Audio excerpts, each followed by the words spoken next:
Hello, my name is Adam Williams from Excited Players UK, and right now we're about to interview the Sonic Frontiers voice casting crew. We have until about 3:10, so just so that everyone gets a chance to ask questions. We gotta go fast. Exactly, there we go. I'll call people one by one. Always If you raise your slip hand in. and just try to ask one question, and fairly brief so they get a chance to answer. All right? All right, so I'll open the floor. I'll go start with you, Glenn. Hi, I'm Glenn. I'm from Swingman. So I know you guys just said don't put anything on the internet about Selector and the panel, but what would you all return if there was a Frontiers 2, and also what would you like to see from your characters going forward in that take on the franchise? I think we all would say yes. Yeah, absolutely. Yeah. Glad to hear it. As voice actors, like, would you want to work again? Yes. Yes, please. Yeah. Especially on For something sure. this is such a Yeah, positive that's a thing great for all of stage us. question. Yeah, it's a great I mean, stage question. I think it would be cool to see Sage become even more human. I'm sure she has lots of the world to explore and lots of friends of Sonic that she could meet. That would be really amazing. And seeing her develop would be really, really beautiful. I would love that. Yeah. Question? Guys, it's amazing to have all of you here. My question's to Colleen. Obviously, you've had the privilege of being a part of the film franchise. Yeah. I guess I have to ask, how do you feel about the news that everyone has been losing their minds over, that not only do we have Mr. Keanu Reeves officially now as our Shadow, but we also officially have Jim coming back in some form or another? I was so excited to hear that Jim was coming back because I feel like that's one of those, he's got all of these iconic roles that he's had, and something about he puts on that Eggman skin, and it's just he does a really beautiful job with it. I think just to be part of it at all is I don't even know what to say. It still feels surreal. I still ask my husband, like, did that really happen? Like we did, the premiere and everything, and I look at the pictures and I'm like, it just seems like, I don't know, but I'm so grateful and honored to be part of it. It's a beautiful, beautiful thing, and I can't wait for you all to see the third one. I got to read the whole script, so I know stuff, but I can't say anything. But I mean, specifically with Shadow joining that iteration of Sonic, particularly with Keanu's voice, can you talk about how excited you are for that? I can't. No.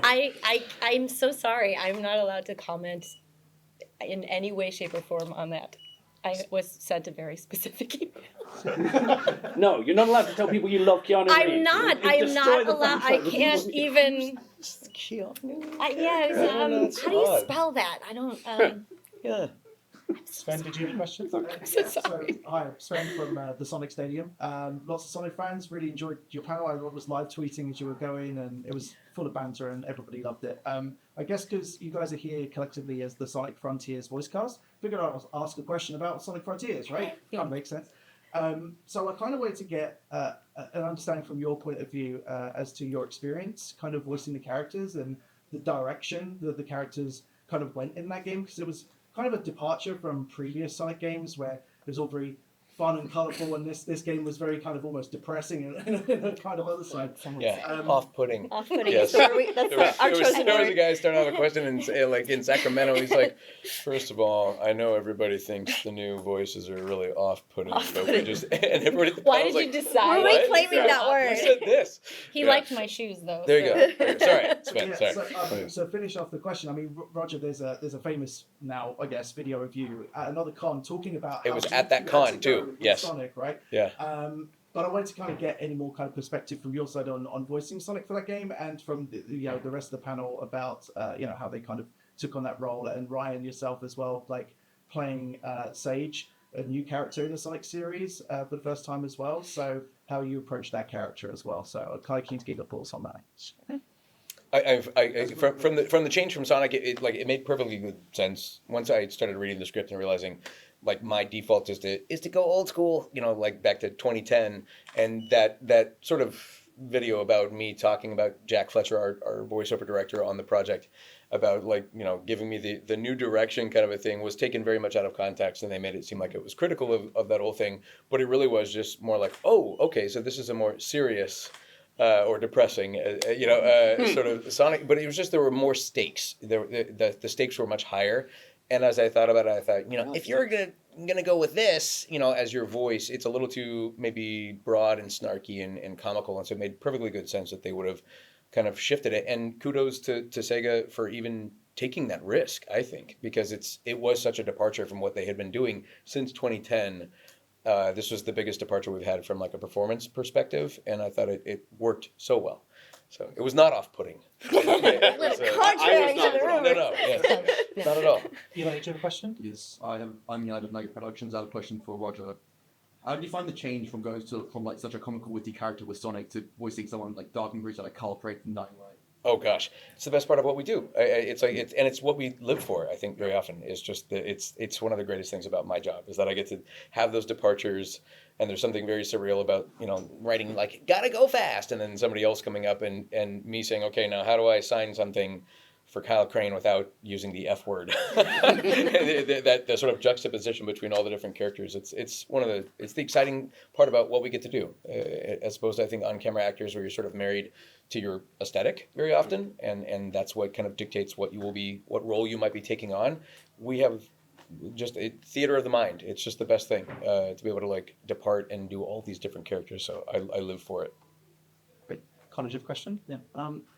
Sonic Frontiers is the most open world Sonic game you've had to date. If you could have a Sonic game in any country, what country would it be? France. France? Yeah. Because Tails wants to fly to the top of the Eiffel Tower. I think that would be a really good skyline addition. Yes, I was also thinking France. Maybe Micronesia, just lots of islands. Oh, interesting. Oh, yeah, that We're would going. be- Oh, So yeah, I mean, kind of have an island thing for Knuckles. So maybe a place where there's a lot of islands. Fair. okay. Well, then I'm going to go with Monaco. I mean, just for the Formula One aspect of like watching Sonic, Race cars. hit the chicanes in the perfect way. I would go with Monaco. Not technically a province, right? Is it not? What is that? Principality. Principality. yeah. Thank you. Yes. So I'm getting an American. I know nothing about politics, geography, or yes, exactly. Geometry is not my specialty. No, sorry. Bad joke. No, I'd go Monaco because you got to go fast. Never misses a chance. Never. I mean, you got to plug. It's like, I'm a corporate shill. That's what I do. I'm Adam from the Tubface UK. So what we wanted to ask you is what made you want to get into voice acting in the first place? And what was your first voice acting role that you remember? So I was doing musical theater at the University of Michigan, and I wasn't going to go on to do musical theater because I was burnt out, whatever. But I also didn't want to do more school because I was doing 2 majors, wasn't sure. But I always just did voices. Somebody overheard me doing one, and they came up and they're like, "Was that you?" And I'm like, "Sorry." And they said, "No, you need to do voiceover." And as soon as they said that, I went, that's somebody's job. Like, yeah. So that was it for me. That was my first like, I have to do this. And I moved to Los Angeles and even bugged people until they let me do it. And my very first paying job was a reporter Barbie book where you hit the button. I was Skipper. It's fun to be a reporter. It's fun to be a reporter. It's fun. That was my very first official voiceover job. Ryan.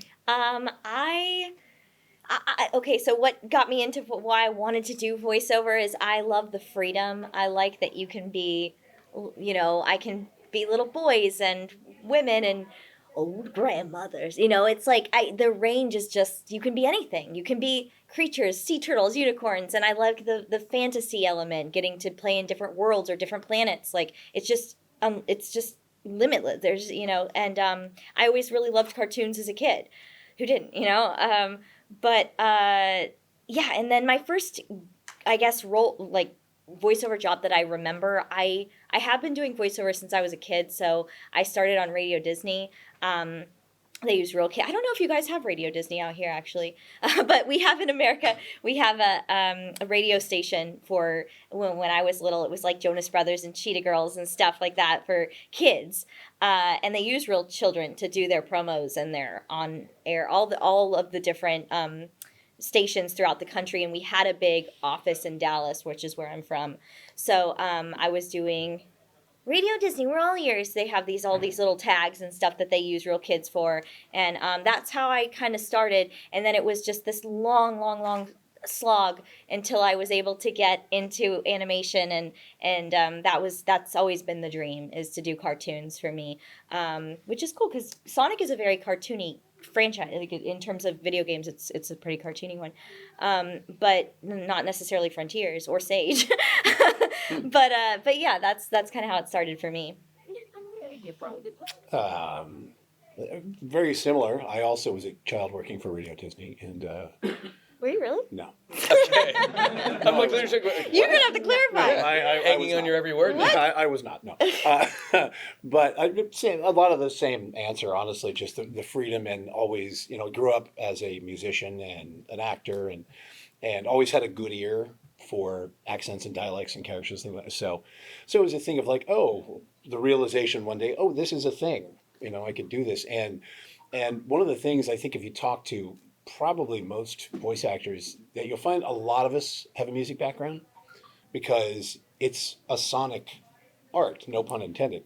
But we're creating art with sound. So we talk in musical terms, we direct in musical terms, we get direction in musical terms. So that whole being able to sort of apply those two things together, those two different sort of creativities, but using a lot of the same skill set to create different things was really appealing.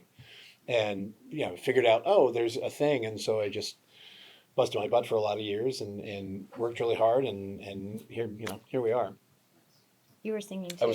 I was a musical youth artist representing theater as a kid and all that stuff, but really and truly what happened is in my 20s, I was a stand-up comic and nobody was asking about my stand-up comedy. They kept saying like, you have a radio voice or something. Are you a DJ? And I was doing voices and characters and they were like, you should really look into that. And the industry kept saying that. It wasn't saying, you're such a great stand-up. We want to see what else you do. It was more like, you ever thought about something else? And I went and did it. And then literally my first gig was I got $75 for doing a dialysis nurse training video. Literally for nurses who worked in dialysis, and it was a training video, and I did all these voices for this guy, and it was like I just had such fun doing it, and it paid, unlike stand-up comedy, and it was like I think I'm gonna go do this, and ever since I've never looked back. Question? I think obviously one of the main ways that fans love to celebrate and enjoy this franchise is with an abundant amount of memes.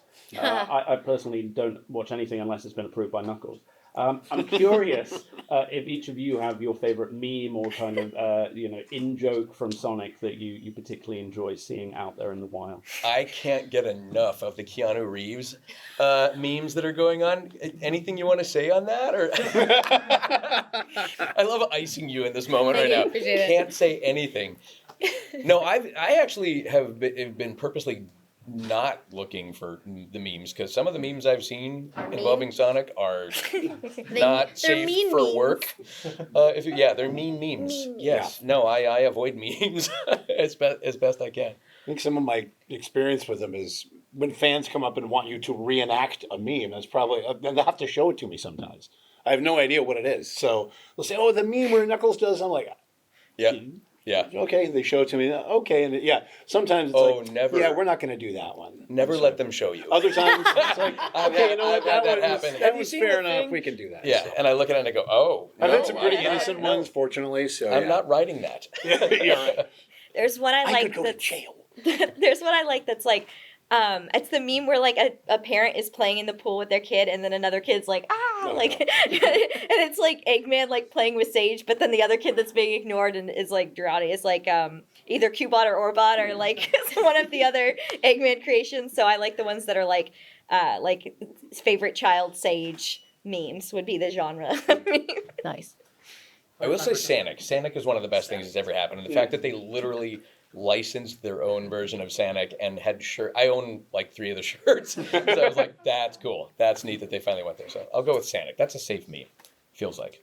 Probably time for just 1 or 2 more questions.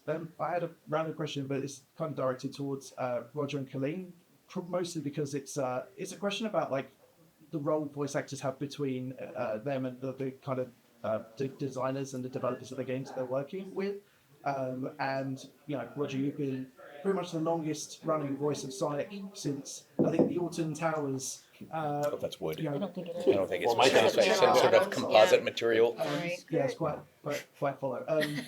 You're like the longest running Sonic. Long may that continue. And Colleen, like I think you were in the movies mostly because of your skill, but also the fans just really wanted you in the movie as well. Like there was just a pure passion behind that. So What's that like? with that, everybody loves you, Roger. No, it's all good. But my point is like, you know, you've seen like the Super Mario Charles Martinet, that voice actor, like he has not only become like a voice of a character, he's basically become just as much a stalwart of the character kind of brand and a voice for the brand and the franchise itself as the character, right? So how do you guys feel about that for yourselves, you know, as Sonic and Tails? You know, you're not just guys who do the voice of a character under direction. You know, I imagine you guys also have some kind of creative input in the projects you run and the projects you're involved in, and also in terms of the sort of brand safety of franchise sort of.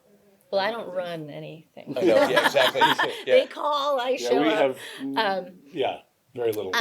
Well, I don't know why it took me so long to realize, but this will be year 10 for me because I started in 2014 and I was like, Nice. 10 years with this little guy. And it's just so exciting and really, it's just really surreal and just really, really cool. But as far as like my input, like I don't feel worthy. Like I don't feel qualified to contribute in that way, in like a content sort of way. I don't feel like I know enough, or I don't know. But That's that true, being though. said, I can agree with her like that. yeah. You Yeah. should not. But Don't that being contribute. said, like when we worked on Sonic Boom, and then again also with the movies, they were very open to improvisation, which was a beautiful thing. Like it's so nice, it's so freeing. Like you have comedy background, I did improv for a long time, and it's just so nice to be like, believe me, the writers are brilliant, and most of the, I mean, it's already great on the page. Like it's already, nothing needs to be touched. But when they allow you that freedom to just kind of work off of each other and do, you know, have fun with it, and some of it makes it in whatever thing, that's pretty cool. It's not lost. I mean, like, the idea that like I've got this, like, you know, my fingers are crossed that I might be able to make it to like the 35th anniversary of the character. I think 2026 would be incredible, and obviously we still have projects that are coming out and we're still working, and this is great. But it's just not lost on like how incredible to think that when people think of like gaming, there's like Mario, Sonic, Pac-Man. I mean, like it's like there's a small list that sort of becomes iconic, and to be a part of it. And I'm what, the fifth, sixth. There's 3 of us currently voicing. We've got Devin, we've got Ben. It's incredible to be a part of something so massive that has such global sort of recognition and impact, and it's amazing. And it's at events like this where you get to realize, and you have people who share their stories with you, where they go like, this character means so much to me because when I was little, I was going through a rough time, and this was my release, or this was my escape, or that kind of thing. So it's surreal. It's and it's an interesting thing to kind of like dance around that, where you like, on one level you're sort of a human being who's trying to navigate your own little life, and then you get to be a part of this thing that represents something to so many people. It's just, yeah, it's incredible. To say it's an honor is like, it just doesn't do it You need justice. a different word, Yeah. a better word than Yeah. that, because it really is like, it's like just to even be a small part of this franchise that is just so huge. And who knew? I mean, Blue Hedgehog. I know, and that's the other thing too. You're like, You know, you're like, like, well, why? I'm a grown man who voices a talking blue hedgehog, and it means a lot to people somewhere. And you've got like other adults like your age going, really? Like, Yeah. you call that work?